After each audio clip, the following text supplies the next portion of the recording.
No dia em que gravamos este episódio, 26 de maio de 2025, acontece o Yom Yerushalayim em Israel, ou o Dia de Jerusalém, um dia em que religiosos ultranacionalistas costumam realizar a famigerada Marcha das Bandeiras. Eu sou Amanda Hatzir, estudo psicanálise, cultura judaica e sociedade israelense, e esse é o Eu Com Isso, o podcast do Instituto Brasil-Israel.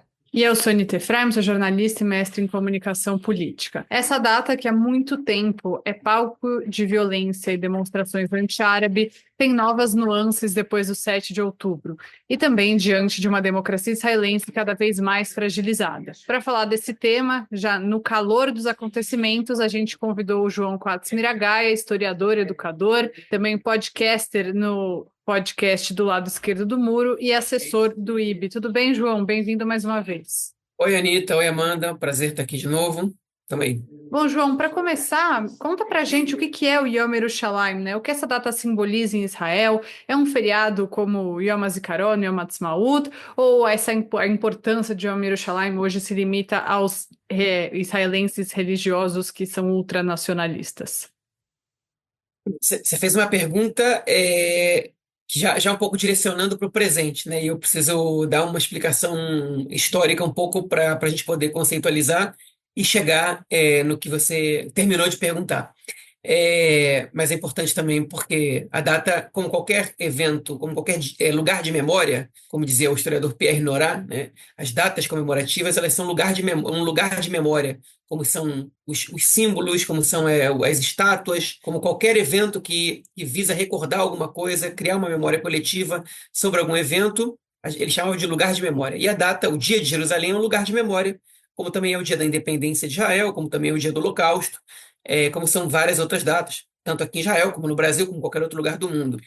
O Dia de Jerusalém não celebra a conquista de Jerusalém pelo rei Davi, segundo conta a Bíblia, há cerca de 3.000 anos. Tem gente que pensa que é isso que se comemora nessa data. Não é. Se eventualmente, se de fato o rei Davi conquistou Jerusalém, como diz a Bíblia, a gente não tem noção da data, de quando isso teria acontecido. O Dia de Jerusalém, ele é o dia que marca, segundo a visão israelense, né, a reconquista e a reunificação de Jerusalém. E quando a gente fala de Jerusalém, a gente se refere à cidade velha de Jerusalém. Por quê? Porque a cidade de Jerusalém ela não esteve sob soberania e sob administração judaica durante quase 2.000 anos.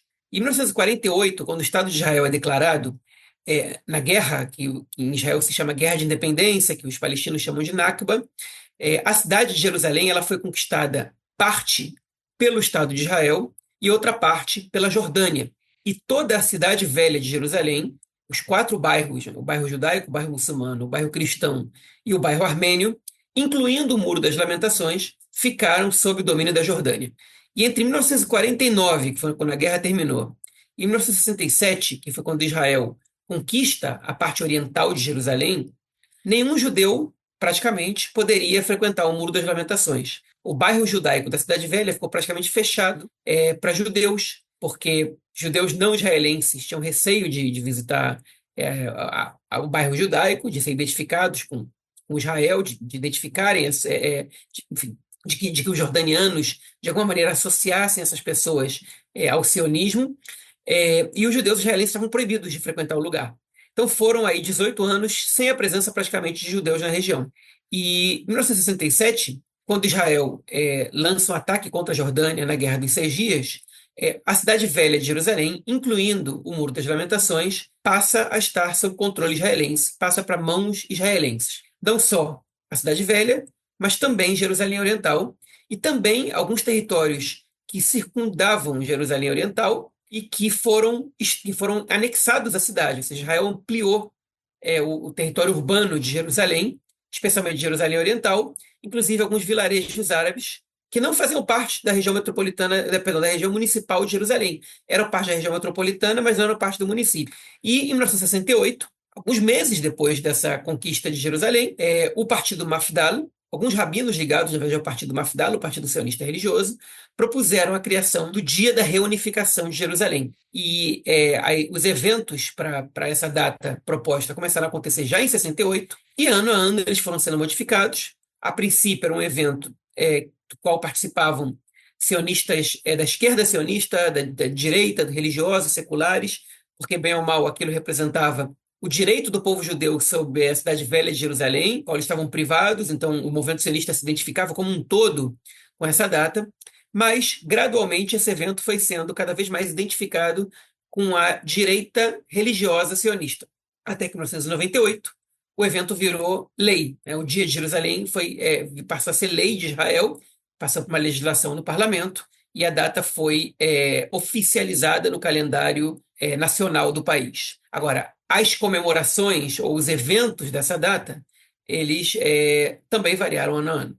Eu acho importante mesmo fazer essa contextualização também para olhar para o presente, né, também, sem para entender, né, as origens do que acontece hoje, como se o que acontece hoje pudesse, né, ser algo assim compreensível, né, da ordem do racional, mas e entrando, né, um pouco mais no presente, né, eu queria que você contasse também para quem está ouvindo a gente o que que é a Marcha das Bandeiras, né? Por que que há tanta violência, né, anti-árabe? A gente aqui da diáspora, né? Para quem está ouvindo, né, João tá em Israel, né? Então, para quem a gente acaba recebendo mais, né, também as notícias de violência, né? E hoje mesmo foi veiculado no The Times of Israel notícias de manifestantes entrando em confronto com lojistas palestinos, enquanto entoavam cânticos assim super racistas, né? Ali no bairro muçulmano da cidade velha de Jerusalém. Então, eu queria saber como que é, né? O que acontece, como que repercute também por aí. Então, eu vou comentar, eu vou chegar no dia de hoje, Amanda, mas eu quero fazer eu vou usar um pouco a minha narrativa pessoal e contar um pouco as minhas experiências nesse dia aqui, também como uma espécie de compreensão do processo histórico para que as coisas se desencadeassem no que elas são hoje. Na verdade, eu vou começar um pouco antes da minha experiência. Em 68, que foi o primeiro ano que esse evento foi celebrado, o governo proibiu a manifestação do Dia de Jerusalém de acontecer na esplanada do Muro das Lamentações, na esplanada do Kotel. Proibiu, simplesmente não permitiu que fosse ali, e a manifestação foi feita do lado de fora das muralhas da Cidade Velha, em Jerusalém Ocidental, ainda ali no limite de Jerusalém Ocidental, mas ainda numa parte que já era parte do território israelense, antes da Guerra de 67. Com o passar do tempo, na verdade, com a crescente identificação do movimento sionista religioso com a direita sionista, que se desencadeou muito mais, né, foi uma coisa que se acelerou a partir de 67 e se intensificou muito a partir dos anos 70, com a construção dos assentamentos, né, quando o Partido Sionista Religioso deixou de compor governos com a esquerda e passou a compor governos com a direita, e hoje em dia eles são talvez o grupo mais extremista, pelo menos uma parte deles são o grupo mais extremista da direita israelense. Esse grupo começou a realizar manifestações de cunho extremamente nacionalista e violento. Eu não estou dizendo que os sionistas religiosos são violentos, mas eu estou dizendo que setores do sionismo religioso começaram a adotar uma prática de comemoração da unificação de Jerusalém que era excludente com a população árabe, que era provocativa e que era violenta. Em 2004, eu fui levado a Jerusalém, quando eu estava fazendo um programa em Israel, fui levado a Jerusalém no dia de Jerusalém, né, no Yom Yerushalayim. E eu decidi, quando eu vi a festa que estavam fazendo no Muro das Lamentações, no meio da segunda intifada, eu não me identifiquei muito com aquilo e decidi ir com 3 amigos visitar a Igreja do Santo Sepulcro, porque está ali perto, na Cidade Velha. Eu falei, bom, deve estar vazia, não quero ficar aqui, vamos lá dar uma volta lá. E quando a gente vai para quando a gente passa do bairro judaico para ir para o bairro cristão, você passa por ruas do Shuk, né, que é um mercado público, a feira, né, que fica parte dela no bairro cristão e parte dela no bairro muçulmano. E eu cruzei com um grupo de meninas do movimento sionista religioso, batendo nas portas das lojas árabes fechadas, as portas de ferro, gritando: "Essa terra é nossa". Foi a minha primeira experiência com esse evento, né? Que elas não estavam carregando bandeiras, mas os homens estavam, né? Simplesmente a Marcha das Bandeiras, ela começou a acontecer em algum momento nos anos 90, ou início dos anos 2000, final dos anos 90, e ela era dividida, como o público sionista religioso ele é da linhagem ortodoxa, né? Não ultra-ortodoxa, mas eles são ortodoxos. Eles separam seus eventos em eventos de homens e eventos de mulheres. E, anteriormente, eles caminhavam juntos. Em determinado momento, eles separaram. Os homens caminhavam pela rua Rua Jaffa, né, que é a rua que vai direto desde da rodoviária de Jerusalém até a porta de Jaffa, que fica em Jerusalém Ocidental, em frente a Jerusalém Ocidental. E como as mulheres entravam por ali, os homens decidiram entrar por outro portão. Não por coincidência, obviamente que não por coincidência, eles optaram por entrar pelo portão de Damasco. O portão de Damasco é um portão que fica em Jerusalém Oriental, é um portão que dá o caminho mais curto para que se chegue na esplanada das mesquitas e representa o principal símbolo geográfico do nacionalismo palestino. Todos os protestos palestinos contra a ocupação, a favor dos direitos palestinos, o que quer que seja, violentos ou pacíficos, comandados pelo Fatah, pelo Hamas, pela Jihad Islâmica, pela Frente pela Libertação da Palestina, não importa, todas as organizações associadas ao nacionalismo palestino, acontecem no portão de Damasco.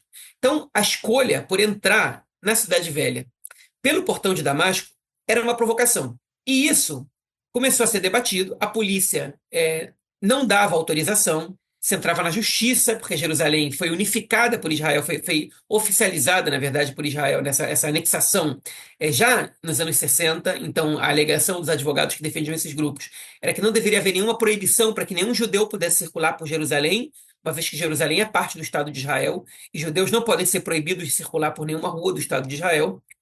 Na grande maioria das vezes, esses grupos ganhavam na justiça, mas sempre havia um debate se isso podia, se não podia, se era uma provocação, se o momento era oportuno, se não era.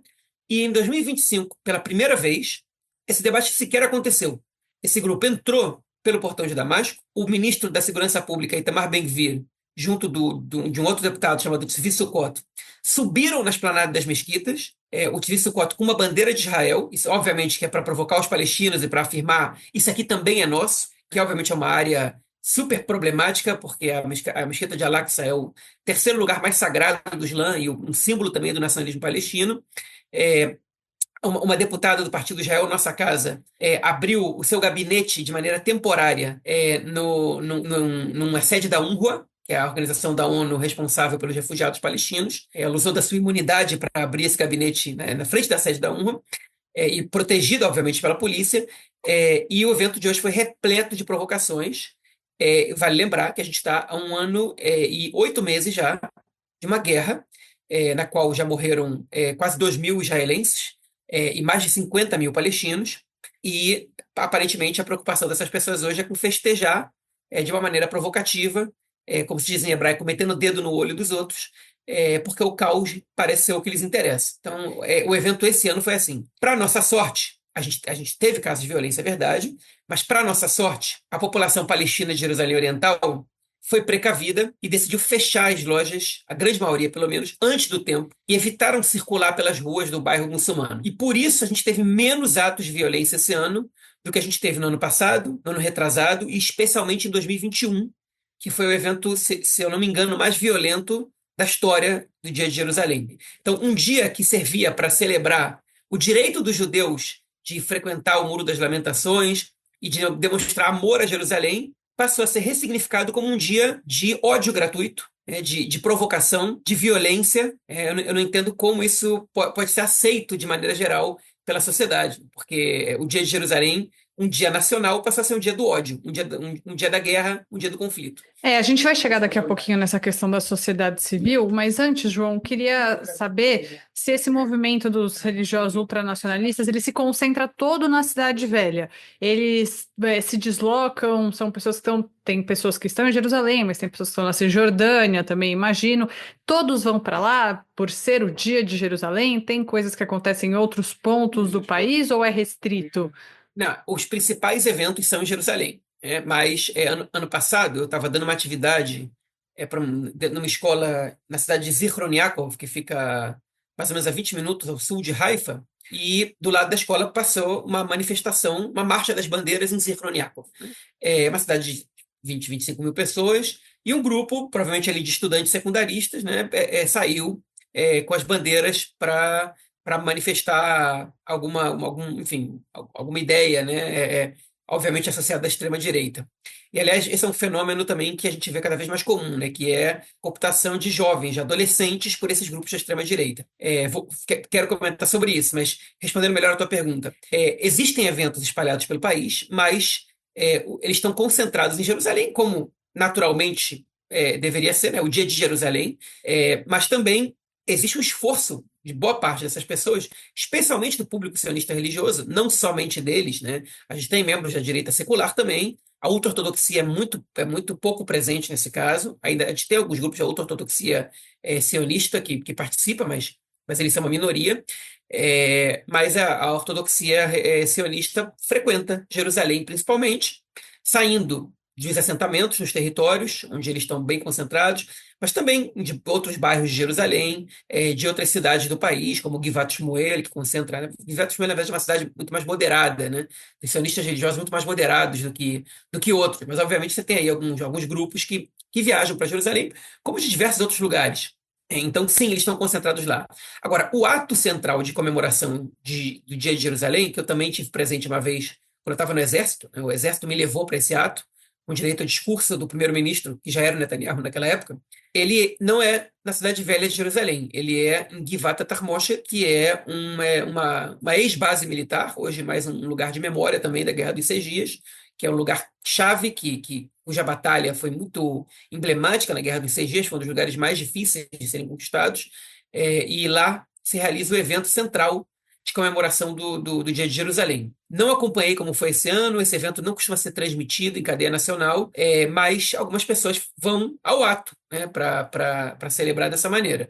Mas o evento social, né, enfim, que a sociedade participa, pelo menos alguns grupos da sociedade, lamentavelmente, essa Marcha das Bandeiras que passa a ser esse evento tão desprezível, né, tão indecente. João, então eu queria abrir esse espaço rapidinho para você falar dos jovens, né? Porque quando a gente vê as imagens do Dia de Jerusalém, lá na Cidade Velha, da Marcha das Bandeiras, você vê muitas crianças, não é exagero, não estou usando palavras erradas, são jovens, crianças, tem ali que você olha 10 anos, 15 anos. A gente ouve muito aqui na diáspora, e acho que em Israel também, as pessoas falando, porque os palestinos ensinam os filhos a odiarem os judeus, os israelenses, mas tem uma parte importante da sociedade israelense que também está ensinando os filhos a odiarem os árabes, né? E acho que essas imagens dizem muito. Anitta, eu não sei dizer exatamente o que dessa educação vem de casa ou vem de outros ambientes, mas certamente dentro de Israel há uma educação para o ódio, para a divisão, para o nacionalismo xenofóbico e chauvinista bastante presente. Isso é inegável.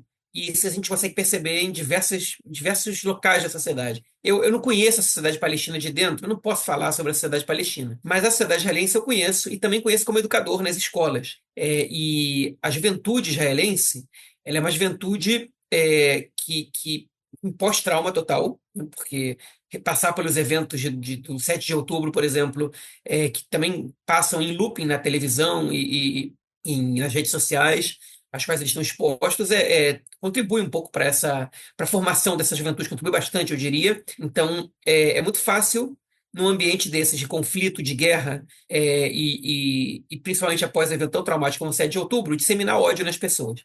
Só que a gente não está falando só dessa juventude do 7 de outubro, né? A gente está falando de uma juventude que pertence, que frequenta esses eventos, a Marcha das Bandeiras, há anos, né?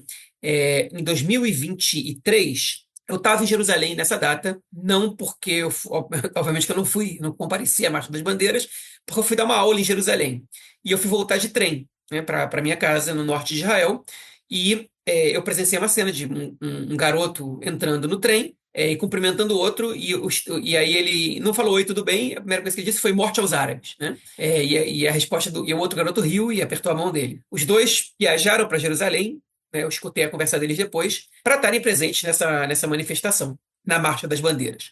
Agora, por que tantas crianças? Né? Por que tantos adolescentes? Estamos falando de crianças, de adolescentes, basicamente, né?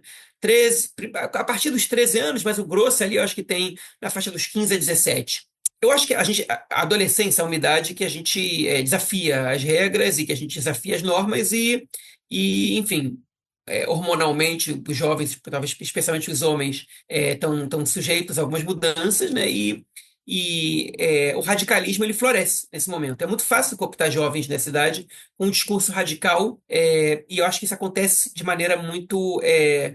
Na verdade, o ambiente dentro dos círculos da direita, especialmente essa direita raivosa, ele é muito propício para isso. Quando a gente tem rabinos que são referências nessas comunidades, com esse discurso de ódio, rabinos de 50, 60, 70 anos que estão trazendo também esse discurso de ódio. E veja bem, eu não estou falando de todos os rabinos, não sei qual é o percentual, mas é um fato, a gente escuta aqui frequentemente discursos rabinos importantes, discursos racistas rabinos importantes, discursos violentos, e isso é impossível de deixar passar. Em 2014, um dos principais rabinos ligado ao movimento Bnei Akiva, ele disse que o exército deveria criar a unidade da vingança, depois que aqueles 3 jovens sequestrados tinham sido declarados mortos pelo exército, né?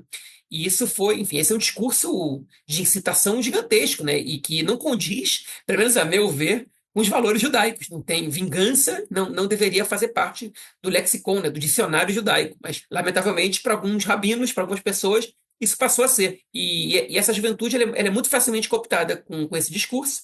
Uma juventude, se não está em pós-trauma pelo 7 de outubro, os que vivem nos assentamentos, eles vivem numa situação de constante perigo, porque eles podem ser atacados ali muito mais facilmente do que pessoas que estão do lado de cá da linha verde, né? E, obviamente, eles também são inculcados de que quem circundeia eles ali são puramente inimigos, pessoas que querem vê-los mortos, e aí eles são potencialmente levados para esse lado.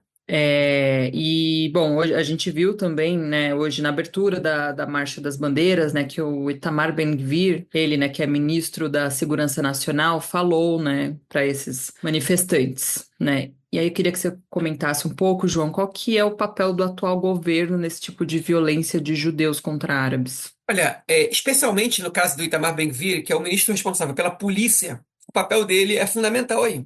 O Itamar Ben-Gvir, antes dele entrar para o governo, ele foi descrito pelo Shin Bet, que é o Serviço de Segurança de Israel, é a polícia secreta interna do país, como o principal motivador de atos violentos dos palestinos. Ou seja, quase todos os atos espontâneos, né, que aconteciam na cidade palestina, obviamente que eu não estou falando de atos premeditados, de atentados terroristas organizados pelo Hamas, pela Jihad Islâmica, isso não tem necessariamente relação muitas vezes, na maioria das vezes não tem relação com ações específicas do governo israelense. Mas no caso de manifestações espontâneas, de revolta, de violência, de quebra-quebra, o Ben-Gvir foi tido pelo Shin Bet, obviamente baseado nos seus informantes, né, que eles têm dentro da sociedade palestina, como o principal motivador de ações violentas palestinas. Essa informação, quando vazou para a imprensa, o comentário feito foi que a sociedade israelense não tem ideia de quanto uma frase do Ben-Gvir pode ser um disparador, um gatilho muito maior para um grande protesto, um grande ato de violência palestino, do que até ações do exército israelense. Isso, obviamente, a gente está falando de antes da guerra, né? De antes do 7 de outubro. O Ben-Gvir depois virou ministro. Ele não só virou ministro, como virou ministro responsável pela polícia. A mesma polícia que investigava o Ben-Gvir, né? E também os seus amigos, os seus companheiros da extrema-direita, envolvidos em uma série de acusações de crime. O Ben-Gvir, inclusive, foi condenado, se não me engano, 3 vezes pela justiça por incitação ao terrorismo, enfim, ou coisas do gênero. E ele, quando comanda a polícia, a gente vê uma mudança radical de atuação dos policiais com relação a coibir manifestações violentas da direita israelense. E isso seja membros da torcida organizada do Betar Jerusalém atacando manifestantes contra o Netanyahu em Jerusalém, até colonos radicais terroristas, né, que vão queimar assentamentos, vão queimar vilarejos árabes na Cisjordânia. A polícia simplesmente não faz o seu trabalho. Quando prende alguém, essa pessoa normalmente é libertada sem que se abra uma pasta, né, contra ela na justiça. Isso aconteceu agora, na semana passada, na semana retrasada, perdão, quando um grupo de extremistas atacou uma manifestação de Yom HaZikaron, né, do dia da lembrança pelos caídos na guerra. As pessoas foram atacadas, 2 pessoas foram presas e foram liberadas sem que uma acusação fosse aberta contra eles. Então, a polícia, a gente tem uma gama de matérias nos principais canais de televisão israelenses, na imprensa escrita, em tudo que vocês quiserem ver, mostrando como a polícia foi totalmente cooptada pelo Ben-Gvir. Então, a gente não tem nada que coíba esses atos violentos. Hoje, por exemplo, os relatos, né, na reportagem que saiu no jornal Mekomit, aqui em Israel, que é um jornal mais de esquerda, dizia que nos principais pontos de conflito, a polícia não estava presente. Tinha um grande número de policiais em Jerusalém, na região onde se localiza a Marcha das Bandeiras, mas eles não foram para o Portão de Damasco, eles não foram para os lugares onde os embates costumam acontecer, na divisa dos bairros, do bairro judeu para o bairro muçulmano. simplesmente não estavam presentes ali. A polícia estava preocupada naquele momento em impedir que os fotógrafos acompanhassem a manifestação. Né, vários fotógrafos de diversos órgãos de imprensa, fotógrafos e cinegrafistas, relataram que a polícia concentrou todos eles em 2 ou 3 lugares e disse que se eles não respeitassem a orientação da polícia, eles estavam por conta própria. Porque não só os palestinos são vítimas dos ataques desses manifestantes, a imprensa também e os fotógrafos e cinegrafistas são os profissionais da imprensa que mais aparecem como profissionais da imprensa, porque eles estão com uma câmera na mão, né? Enquanto o jornalista que vai escrever depois, que está observando, ele pode passar despercebido ali. Então, basicamente, foi esse o papel da polícia: afastar os cinegrafistas, em vez de proteger essas pessoas para que elas possam relatar o que está acontecendo, a polícia se contentou ou se resumiu, né, a afastar as pessoas que deveriam relatar e filmar e fotografar os acontecimentos dos próprios acontecimentos. Então, esse é um caso muito claro. Agora, obviamente que a gente também tem incitação. A gente tem o tempo inteiro membros do governo desumanizando palestinos, deslegitimando isso, enfim, setores não só do governo, também da oposição, deslegitimando a causa palestina e o direito dos palestinos a constituir o seu Estado Nacional, ou o direito dos palestinos de pleitear que Jerusalém possa ser a sua capital também, ou pelo menos parcialmente, né, que Jerusalém seja dividida, o que seja, e isso, obviamente, influencia nas ações de determinados grupos sociais. Ainda que a maioria da população não consinta com essas manifestações violentas, e eu acho que em breve a gente vai ver pesquisas perguntando o que as pessoas acham da Marcha das Bandeiras, e a resposta vai ser muito mais condenatória do que de apoio. Ainda que as pessoas condenem, a grande maioria, o governo legitima. Enfim, e para uma grande minoria, fazer barulho, ela não precisa ser a maioria, né? Uma minoria grande já pode fazer um estrago danado. Então, basta que o governo legitime isso e você constrói o caos, que é o que a gente vê acontecendo todos os anos nessa mesma data, né? No dia 28 do mês de Iyar, em Israel, que é o dia de Jerusalém, dia de Jerusalém, perdão, que nesse ano caiu no 26 de maio. E falando justamente sobre essa oposição, né, João, a gente viu hoje, por exemplo, o líder do Partido dos Democratas, Yair Golan, se manifestando sobre essa marcha. Ele disse que não é assim que o amor por Jerusalém se manifesta, falou que a violência é chocante, disse que a marcha de Yom Yerushalayim, a Marcha das Bandeiras, é produto de um governo antisionista, não judeu, incitador e racista.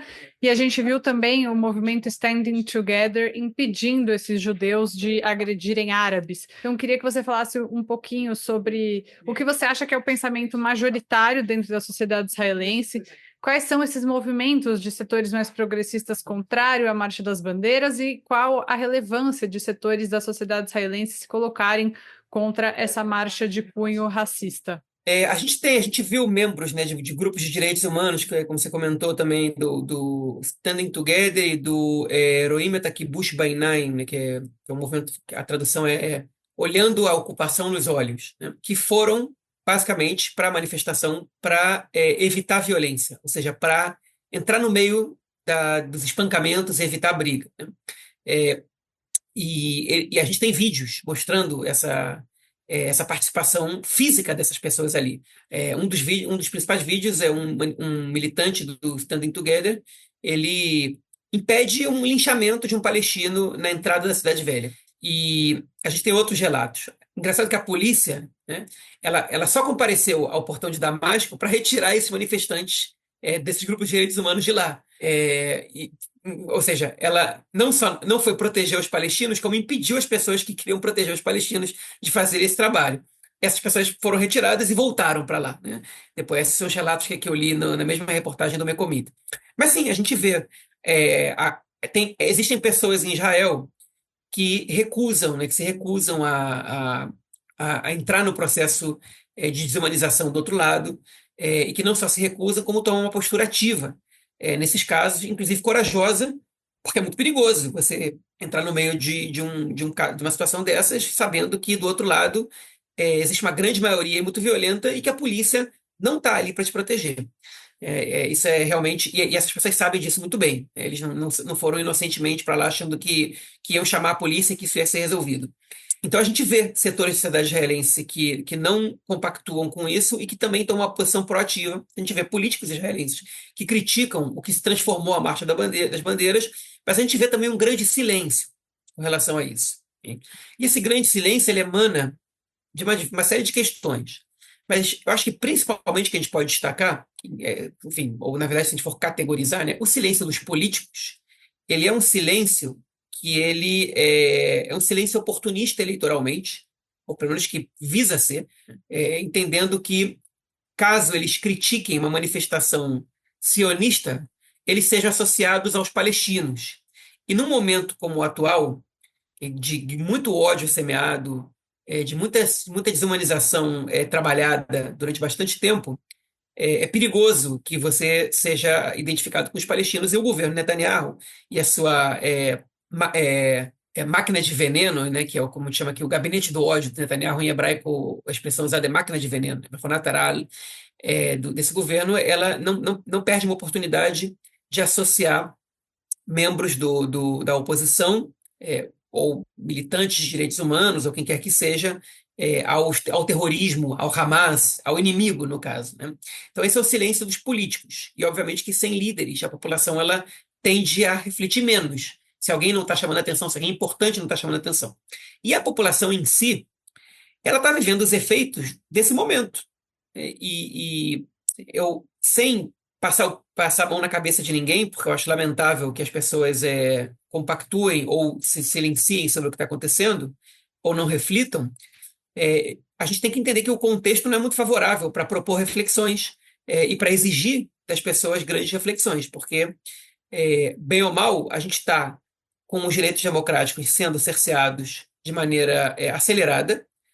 Você, em Israel, quem se manifesta na rua mostrando fotos de um bebê palestino, hoje em dia é preso. A gente tem diversos relatos disso, e a polícia não esconde isso, acusa de perturbação da ordem pública, e simplesmente prende as pessoas que se manifestam de maneira efusiva contra a guerra ou contra a morte de palestinos. Isso é um ambiente muito intimidador, e um ambiente de guerra. Eu acho que quem nunca viveu um ambiente de guerra, quem nunca viu, quando você liga a televisão, então todos os canais de televisão tratando o outro lado como inimigo, né, e o que eles fizeram com a gente, o que eles querem fazer com a gente, não consegue entender os efeitos que isso causa sobre a sociedade. E eu não estou dizendo que isso é bom, e eu não estou dizendo que isso é natural, e eu não estou dizendo que isso é uma coisa que a gente tem que aceitar. Eu estou dizendo que esse é resultado de um processo e que ele precisa ser desfeito. Mas para ele ser desfeito, primeiro a gente tem que parar o processo. Para a gente poder começar a trabalhar de maneira positiva, a gente precisa primeiro parar o estrago, estancar o sangue, para depois começar a trabalhar. E a gente não está nesse caminho. A gente continua em guerra, a gente continua numa espiral de morte, a gente continua com o discurso de ódio disseminado, e enquanto esse confronto não parar, e que as pessoas possam entender o que aconteceu de fato, que acontece na faixa de Gaza, por exemplo, muito poucos israelenses sabem de fato o que acontece, e a própria imprensa israelense admite isso hoje, depois de bastante tempo, ela começou a admitir isso, a grande imprensa pelo menos, a gente não vai conseguir ter uma reflexão sobre o caso. E principalmente quando tiverem 58 sequestrados nas mãos do Hamas e da Jihad Islâmica e de grupos terroristas, que são a prioridade número um da sociedade israelense hoje, que não consegue falar de outra coisa praticamente. Então, enquanto isso não acontecer, é muito difícil que a gente possa dar um novo passo para frente. E aí, o terreno para disseminação de discurso de ódio continua muito favorável, e o Dia de Jerusalém acontece mais uma vez, da mesma maneira como ele estava acontecendo nos últimos anos, que é absolutamente deplorável. Bom, você sente, João, que de alguma forma, né, a guerra, a situação também dos reféns em Gaza foram instrumentalizadas, né, de alguma forma para justificar essa violência que acontece nessa data contra os árabes da Cidade Velha de Jerusalém? Eu acho que, de alguma maneira, sim, mas não é parte do principal discurso de quem dissemina o ódio, tá? O 7 de outubro ele tem uma carga muito grande já, para que os reféns não precisem ser lembrados o tempo inteiro, até porque os reféns eles são um ponto negativo do governo. A sociedade israelense, em grande maioria, entende que o governo não faz o suficiente para soltar os reféns, ou faz até o contrário, né? Não trabalha pela soltura dos reféns. Então, Se em algum momento os reféns, o sequestro de 247 pessoas foi instrumentalizado e foi usado como parte do discurso de ódio, hoje, na verdade, o caso dos reféns, ele é praticamente ignorado pelos que promovem o discurso de ódio aqui em Israel. Talvez fora de Israel ele ainda esteja presente. Aqui ele é muito pouco ignorado, porque ele não é uma carta positiva que o governo tem na mão. O governo evoca ao 7 de outubro, a tentativa do Hamas de matar quantos judeus puderem, ao Irã, e a tentativa de destruir o Estado de Israel. Inclusive, o próprio Netanyahu disse há pouco tempo que os reféns são muito importantes. Ele não usou a palavra mais, só que logo depois ele completou a frase dizendo: o mais importante é a vitória sobre o Hamas.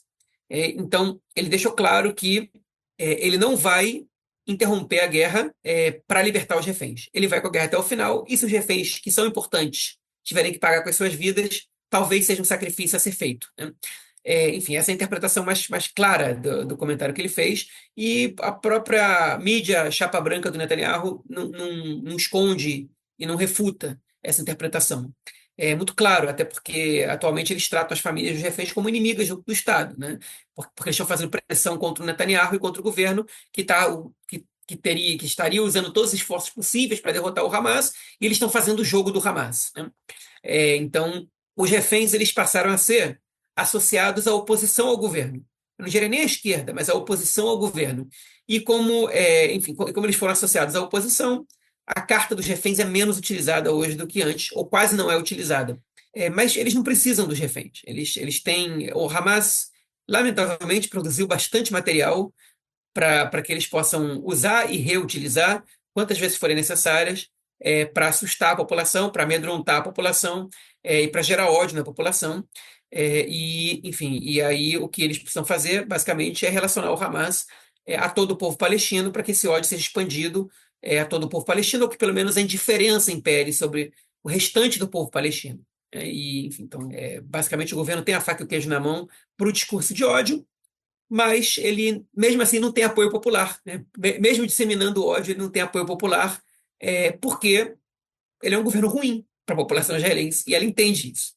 Para a gente encerrar, falando em instrumentalização, você sente que do outro lado da moeda, esse tipo de acontecimento, atitudes dessa parcela da população israelense, os religiosos ultranacionalistas, em dias como o Dia de Jerusalém, com a Marcha das Bandeiras, também são usadas para justificar o antissemitismo pelo mundo? Certamente, né? A gente vê isso nas redes sociais, né? Eu acho que a desumanização da sociedade israelense, né? A ideia de que os israelenses são todos nazistas, então, enfim, qual é o castigo que você dá para nazistas, né? Qual é o meio que você toma, qual é a atitude que você toma contra nazistas? É um discurso que está muito difundido por aí. Eu acho que quem joga nas redes, olha só o que pensam os israelenses, né? Isso é uma constatação, na verdade, nem sequer uma constatação. Isso é uma informação que, se jogada dessa maneira, a única conclusão que as pessoas recebem disso é odiar os israelenses. É a reação imediata. Se os israelenses são a favor da expulsão dos palestinos, então eu odeio os israelenses. Só que se você odeia toda a população de um país, o que você vai fazer com essa população? Enfim, é como se a gente justificasse o ódio a uma nação inteira, o ódio a uma raça inteira, que não deixa de ser uma espécie de racismo, né? Quando você odeia a população inteira de um país, ou pelo menos os judeus, né, desse país, ou a grande maioria dos judeus desse país. Eu acho que quem realmente está preocupado com essa situação e não queria que ela fosse assim, devia estar propondo alguma coisa, né? Ou seja, como fazer para desradicalizar a população israelense? Como fazer para que a população israelense não odeie os palestinos? O que aconteceu de errado? E, principalmente, o que precisa acontecer agora para que os dois lados não odeiem um ao outro, né? Porque, do mesmo jeito que tem esses que dizem que olha só, os israelenses querem expulsar todos os palestinos, então é um povo que não presta. Tem aqueles que dizem 80% dos palestinos, 83% dos palestinos de Gaza, sei lá, não me lembro o exato número, mas era mais de 80%, apoiaram o ataque do Hamas no dia 7 de outubro. E o que você quer dizer com isso, então? Você está legitimando, então, que todos eles possam ser alvos de ataques do exército israelense? Porque se eles apoiaram o ataque do Hamas, então eles passam a ser alvos, né? Basicamente, quem faz esses comentários tem ou não percebe que está disseminando ódio e que isso pode ter consequências nefastas, ou percebe e de propósito faz esses comentários porque quer semear o ódio e quer gerar violência, quer incitar a violência contra essas pessoas, quer legitimar a violência contra essas pessoas. Quem solta essa informação de maneira isolada, ou é irresponsável por ignorância, ou é irresponsável por maldade. Né? E eu acho que isso a gente tem que ser muito cuidadoso com isso.